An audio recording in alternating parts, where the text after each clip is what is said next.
2023년 7월 12일 새벽 기도에 오신 성도님들을 주님의 이름으로 환영합니다. 오늘 우리에게 주신 하나님의 말씀은 예레미야 3장 19절로부터 25절까지의 말씀입니다.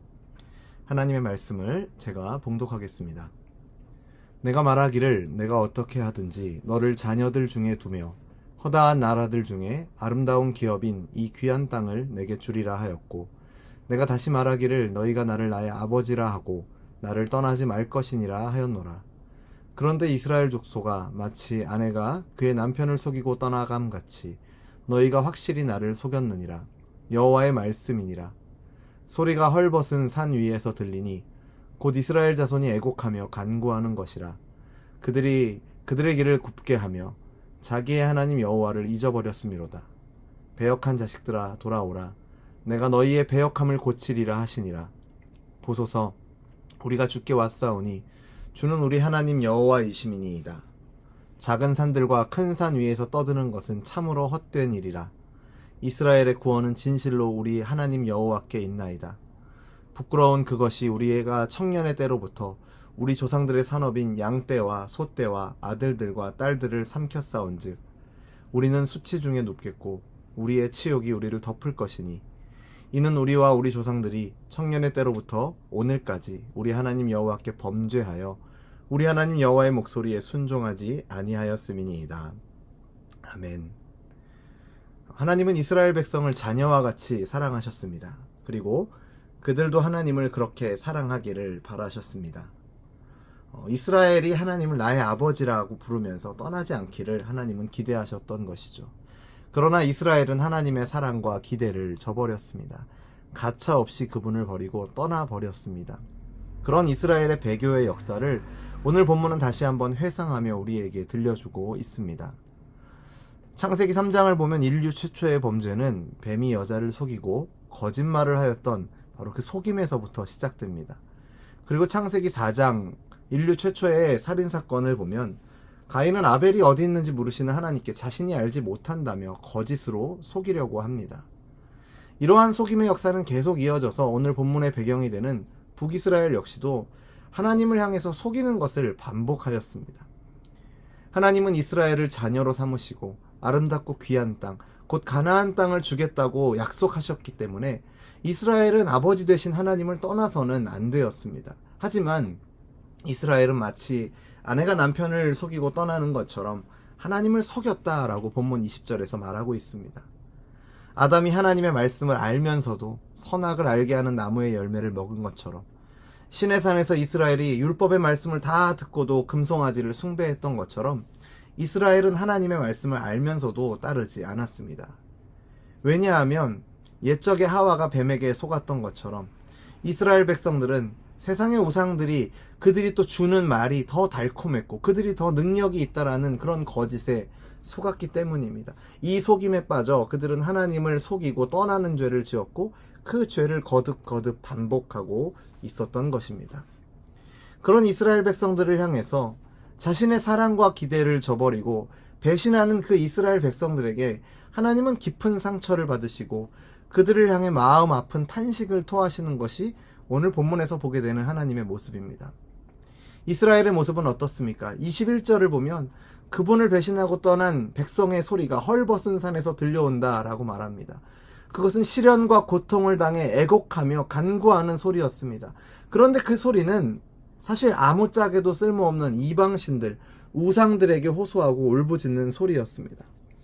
앞선 예레미야 2장에서 이스라엘의 죄악에 대해 길게 이야기한 후에 오늘 본문인 3장의 그 2절 말씀을 보면 눈을 들어 헐벗은 산을 볼 때 이스라엘이 행음하지 아니한 곳이 어디에 있느냐라고 말합니다. 즉 헐벗은 산이라는 말은 이스라엘이 하나님이 아닌 가나안의 풍요의 신들, 거짓과 속이는 신들을 향해서 제사를 드리고 그들을 구하고 찾았던 여호와를 배신했던 장소였습니다. 하나님께서는 이스라엘을 향해 그들의 죄를 고백하고 돌아오라고 부르시는 정도가 아니라 강하게 그들을 향해 호소하고 계시는데, 지금 이스라엘의 모습은 그들을 애굽에서 이끌어내시고 구원하신 사랑의 하나님 아버지를 잊어버린 채 우상에게 울부짖고 있는 것입니다. 사랑의 하나님이 더욱 아프신 까닭은 그분의 백성이 자기 하나님 여호와를 잊어버렸기 때문입니다. 하지만 하나님의 사랑은 끝이 없습니다. 배신하고 떠난 자식조차 버리지 않으시고 그들이 당하는 고통과 아픔보다 더 큰 아픔을 느끼시면서도 그들을 바라보십니다. 비록 그들이 하나님을 배신하고 버렸기 때문에 고통을 당한 것이고 그 이유를 깨닫지 못한 채 헐벗은 산 꼭대기에서 헛되이 우상에게 도움을 요청하며 통곡하고 있을지라도 하나님 그들을 포기하지 않으시고 그들을 버리지 않으시고 그들을 바라보며 가슴 아파하십니다. 그래서 그들의 모든 허물과 죄를 기억조차 하지 않으시고 다시 그들을 부르십니다. 하나님은 집을 나간 아들을 기다리는 아버지의 심정으로 그들의 배역함을 고치시겠다라고 약속하십니다. 그리고 그들에게 돌아오라고 촉구하십니다. 배역한 자식들아 돌아오라. 내가 너희의 배역함을 고치리라. 하나님 말씀하십니다. 이러한 하나님의 사랑만이 우리의 유일한 희망인 줄로 믿습니다. 우리가 제멋대로 하나님의 품을 떠났을지라도, 우리가 아무런 자격 없을 때에도, 심지어는 우리가 적극적으로 하나님을 대적했을지라도 아무 조건 없는 하나님의 사랑만이, 먼저 우리를 사랑하신 그 하나님의 사랑만이 우리를 다시금 구원의 길로 인도할 수 있기 때문입니다. 그리고 본문의 마지막 부분을 보면 하나님의 백성이 돌아오는 모습이 그려집니다. 배역함에서 돌이켜 돌아오라는 하나님의 말씀에 이스라엘은 자신들의 과오를 고백하며 회개하는 모습이 그려집니다. 마치 돌아온 탕자가 아버지께 용서를 구하는 모습이 생각납니다. 우리가 주께 왔사오니 주님은 우리의 하나님 여호와이십니다. 우상들에게 간구하는 것은 실로 다 헛된 것이고 오직 하나님께 구할 때만 구원이 있습니다. 청년의 시절부터 지금까지 하나님께 우리가 범죄하고 그 목소리를 청종하지 않았음을 회개합니다. 이렇게 고백하고 있죠. 하지만 실제 이스라엘의 역사를 보면 포로기가 임박한 시점에까지 가서도 백성 전체가 죄로부터 돌이켜 참회했다라는 기록을 찾아보기가 어렵습니다. 하나님께서 예레미야 선지자에게 이 북이스라엘을 향해 하나님의 긍휼을 선포하며 돌아와 죄를 자복하라 라는 말씀을 하시기 약 100년 전에 이미 북이스라엘은 멸망당했습니다. 결과적으로 보면 그들은 돌아오길 바라시는 하나님의 음성을 무시하고 외면한 채 더 곁길로 나아갔고 하나님을 대적했던 것입니다.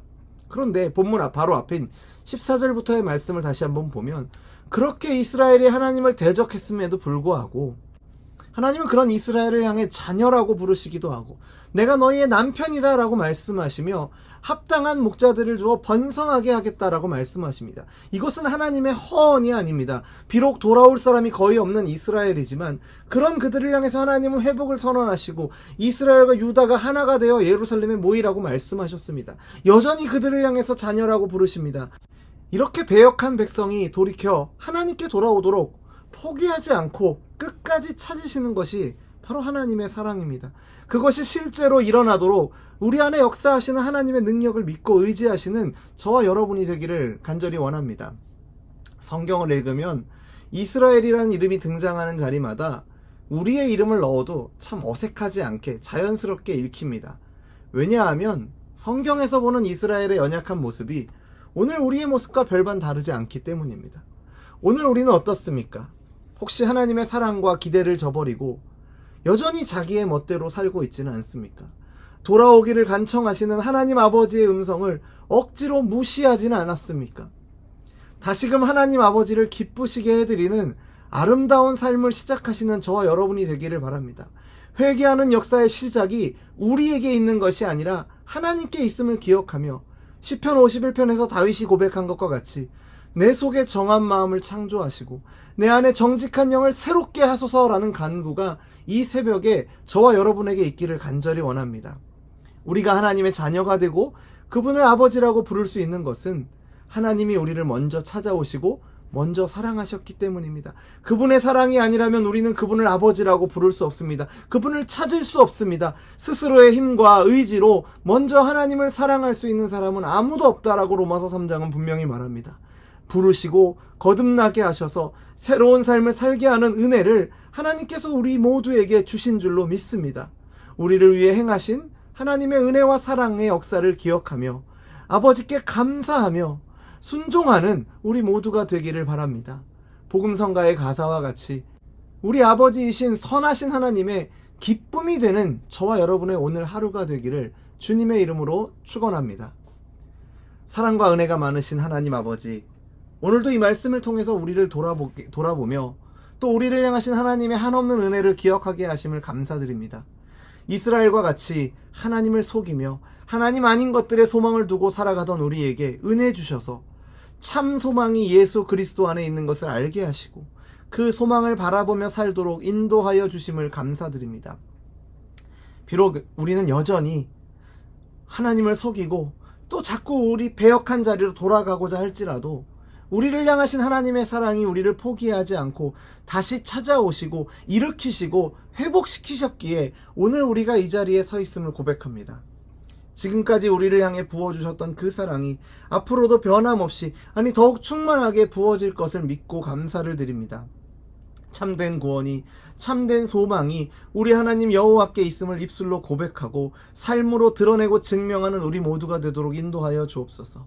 은혜가 풍성하시고 선하신 하나님을 기뻐하는 우리들이 되게 하시고 그 하나님을 기쁘시게 하는 헌신된 우리가 되게 하여 주옵소서. 입술로 주님을 사랑한다고 고백하는 것이 우리의 삶의 순종을 통해 확인되게 하시고 주님을 알면 알수록 더욱 사랑하고 섬기는 자리로 나아가도록 인도하여 주옵소서. 그렇게 역사하시고 인도하실 것을 믿으며 예수님 이름으로 기도드립니다. 아멘. 우리 주 예수 그리스도의 은혜와 하나님의 사랑과 성령 하나님의 교통하심이 영원전부터 택하신 우리를 먼저 사랑하여 주시고 포기하지 않고 찾아와 일으키시고 회복시키신 하나님의 은혜를 감사하며 그 은혜에 힘입어 오늘 하루도 하나님을 기뻐하며 찬양하는 삶 살기를 소원하는 우리 열린비전교회 모든 성도들과 우리의 삶의 걸음 가운데 이제로부터 영원토록 항상 함께 있을지어다. 아멘.